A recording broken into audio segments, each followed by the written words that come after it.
You think you could survive the Middle Ages? No electricity, no supermarkets, no social media, just raw instinct, bare hands, and ancestral knowledge. Have you ever imagined waking up tomorrow and the whole world had reverted to the medieval era?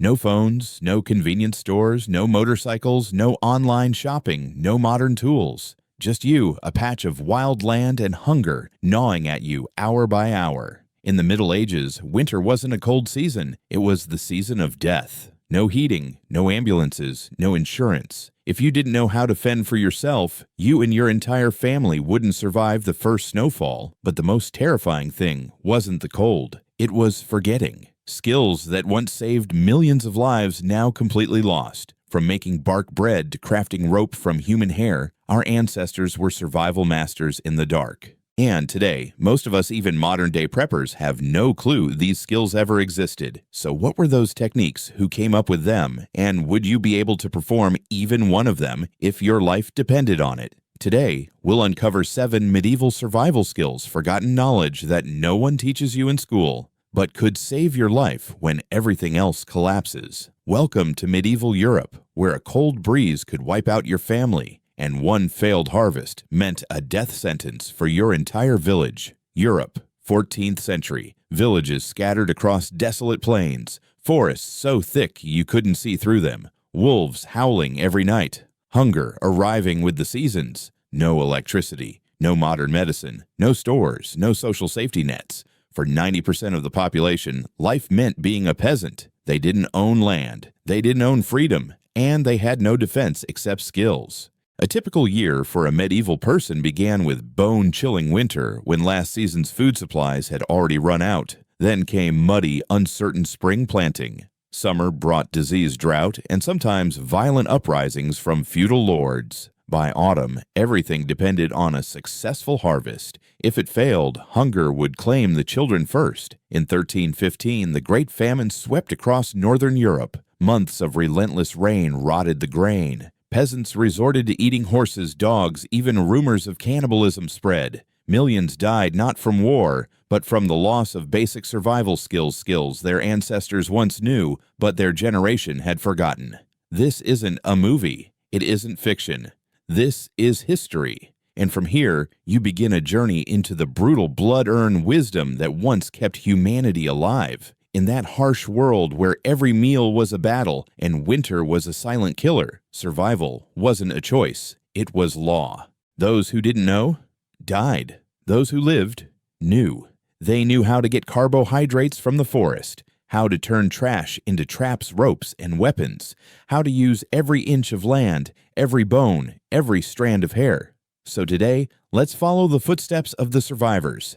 These are the 7 medieval survival skills, the ancient secrets that could save your life when the modern world burns down. Skill 1. Bark bread. Extracting carbohydrates from the deep woods. When wheat was gone, our ancestors turned to a source of nutrients. No one expected tree bark. Spring of 1315. The sky hung gray for months. Endless rain drowned the fields. Grain stores, emptied livestock perished. At that moment, thousands of medieval families faced a brutal choice: eat what was never meant to be food or starve. Amid that desperation, an ancient skill resurfaced, making bread from tree bark. Not just any bark. Medieval survivors knew to choose pine or birch and strip away the cambium, the soft, nutritious inner layer between the outer bark and the wood. This process wasn't easy. You had to wait until early spring when sap flowed and the cambium softened. Using sharp knives, they made long, vertical cuts about 15 centimeters apart. Then came the golden rule: never strip the bark completely around the tree. If the tree died, your family starved next year. The harvested cambium was laid out on hot stones, flipped until dry and brittle like rice paper. It was then ground with stone mortars into a coarse, dark flour that reeked of pine resin.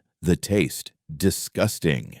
But when mixed 1 part bark flour to 3 parts of whatever grain remained, it created a bitter, gritty bread that kept people alive. Monastic records from the time note birch bark made sweeter flour while pine was more bitter. As for oak, it had to be soaked for days to leach out toxic tannins before it was safe to eat. Even today, modern survivalists still study this method, not because it's delicious, but because it's the final option when every other food source fails. Skill 2. Rope from bark, sinew, and human hair. In a world without paracord or nylon, a strong rope could mean the difference between life and death. You needed it to draw water from a deep, well-strapped goods onto an ox hang food away from predators, or simply to tie up a village thief. But in medieval times, rope wasn't something you could buy. Rope making was a survival art. Medieval people used every available resource and nothing went to waste. What you'd call trash today, they turned into lifelines.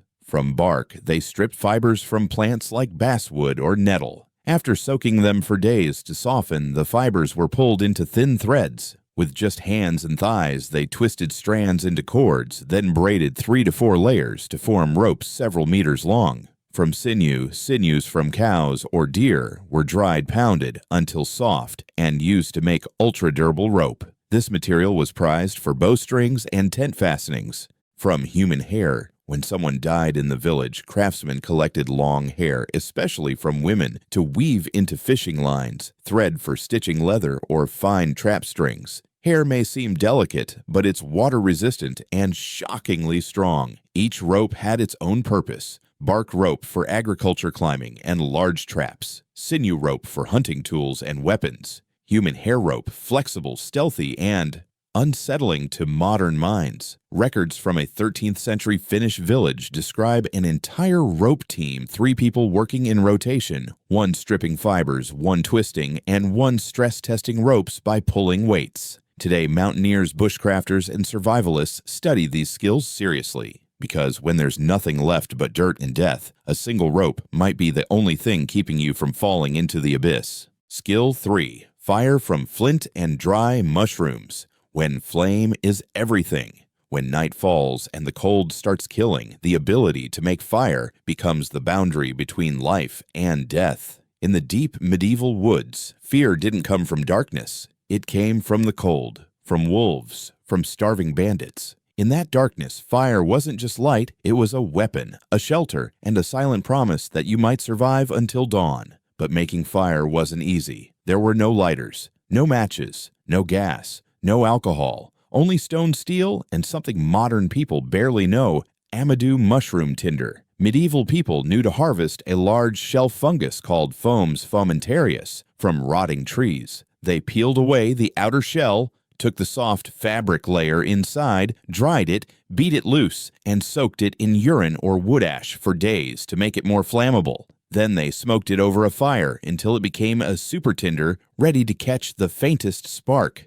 To ignite, they struck flint against a high carbon steel striker, sending sparks into the amadou. The fungus glowed red like coal. They'd then surround it with dry leaves, flax fibers, or rotting straw and blow. If done right, fire roared to life in under 2 minutes. Some nomadic tribes in Europe carried portable fire kits, amadou, flint, and steel, always strapped to their belts. Boys were taught to make fire in rain-wind, even with frozen fingers starting as young as 7. Today, survivalists call this skill firecraft, the art of living through fire. It's one of the 3 core pillars of survival, alongside water and shelter. Without fire, you freeze. You can't cook food. You can't purify water. You can't scare off wild animals. And most of all, you lose your mind in the darkness. Skill 4. Preserving food for winter, salting, smoking, and deep burial. When winter stretches for 5 months and there's no refrigerator, food preservation becomes the lifeline of an entire village. In medieval times, once the snow blanketed every field, everything stopped. No farming, no hunting, no trade. If you didn't have a stockpile, death wouldn't knock. It would break the door down. Food preservation wasn't just about saving meat. It was survival strategy. Medieval people used 3 main techniques. Salting freshly butchered meat was cleaned, cut into thick slabs, then packed with dry salt inside wooden barrels. Salt drew out moisture, making it impossible for bacteria to grow. They even mixed salt with ash to boost the sterilizing effect. Properly salted meat could last 6 months without spoiling. Smoking. After light salting meat was hung in smoke huts fueled by oak or pine wood. Fires were kept low, producing thick smoke that bathed the meat for hours, sometimes days. Smoke killed fungi, repelled insects, and formed a protective crust. Europe's beloved smoked meats didn't start as delicacies, they were desperation food. Underground storage. They dug pits 1-2 meters deep, lined them with straw leaves, ash, or dry bark. Inside, they stored root vegetables, grains, even apples. Covered with cloth dirt and stones, these pits maintained stable temperatures, avoided freezing, and kept out sunlight and animals. At certain British monasteries, records show they calculated salt to meat ratios by the season 1 ton of salt for every 3 tons of meat, enough to feed 40 people through winter. Today, when the grid goes down, this skill becomes a prepper's last lifeline. If all you've got left is one fish, a slab of meat, or a sack of root vegetables, how you store them determines how long you stay alive. Skill 5. Identifying and using wild plants. What to eat, what to avoid. Not every plant is food. Make one mistake, and it could cost your life. In the Middle Ages, the forest was a free supermarket with deadly consequences. No labels, no instructions. The ones who lived were those who could identify every root, every leaf, every stem, not from books, but from oral tradition accidents and the deaths of those who ate wrong and never came back. Common edible wild foods included angelica roots, wild taro, kogon grass tubers rich in starch, edible when lightly roasted, nettle leaves toxic when raw, but a powerhouse of iron and vitamin C when boiled. Elderberries cause diarrhea when raw, but become blood-enriching when cooked. Honey fungus extremely nutritious but deadly unless thoroughly boiled. Plants to avoid at all costs: nightshade, monkshood yew. A few leaves could stop your heart. Deathcap mushrooms, highly toxic, often mistaken for edible species. Strychnine tree fruit resembles chestnuts, but contains one of nature's most brutal nerve poisons. Medieval people didn't have microscopes or chemical tests. They sniffed, tasted, chewed with just the tip of the tongue, or observed what animals ate. A critical survival trick was to track rabbits or birds if the animal could eat it, and survive odds where it was safe for you too. In some northern European villages, there was a forest grandmother, an old woman who knew over 100 edible and medicinal plants. When winter came, people sought her out like she was a doctor, and a grocery store rolled into one. Today, this knowledge is making a fierce comeback among bushcrafters, preppers, and long-distance trekkers. Because when your food runs out, the forest becomes a pantry if you can read it. Skill 6. Crafting tools from woodstone and bone when you become the forge. No steel, no CNC machines, no next-day Amazon delivery.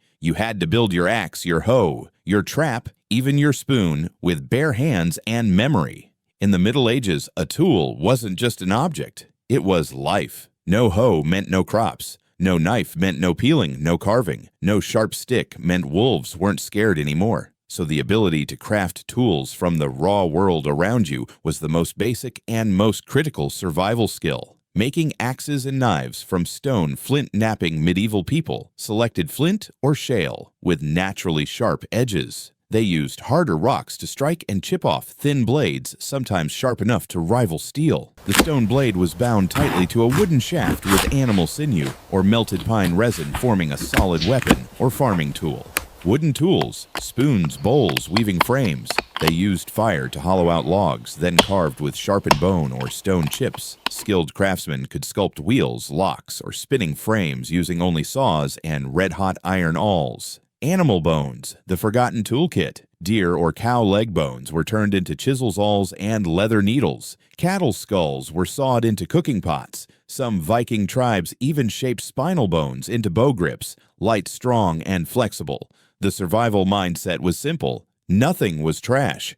Everything could become a tool if you had the imagination. Norman records mention village craftsmen who could make over 30 tools, using only woodstone and fire, from sickles and drills to animal traps and textile gear. Today, modern survival courses around the world teach these exact skills because in a post-collapse world, those who can craft tools from nature will survive. The rest will die clutching their iPhones. Skill 7. Trapping, hunting, fishing. The poor man's predator art.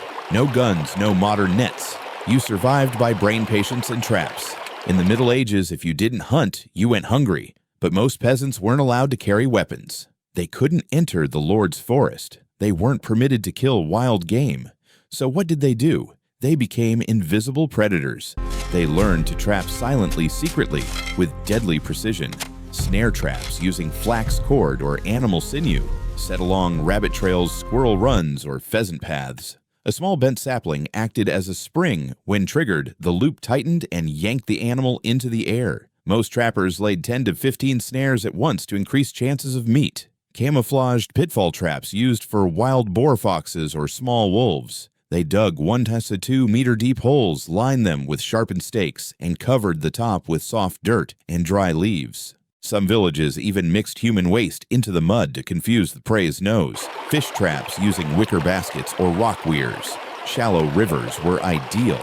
They arranged stones in a V-shape pointing into a bamboo basket. Fish swam in but couldn't escape. Others used living nets made of branches and thorns to funnel fish into a trap, then lifted the whole contraption out. Even when forbidden by law, trapping skills were passed down through families often guarded like sacred secrets. One 14th century monk wrote, "A skilled trapper equals 10 soldiers, for a soldier kills once. A trap kills again and again, even while he sleeps." Today, trapping is resurging among off-grid survivalists and bushcrafters.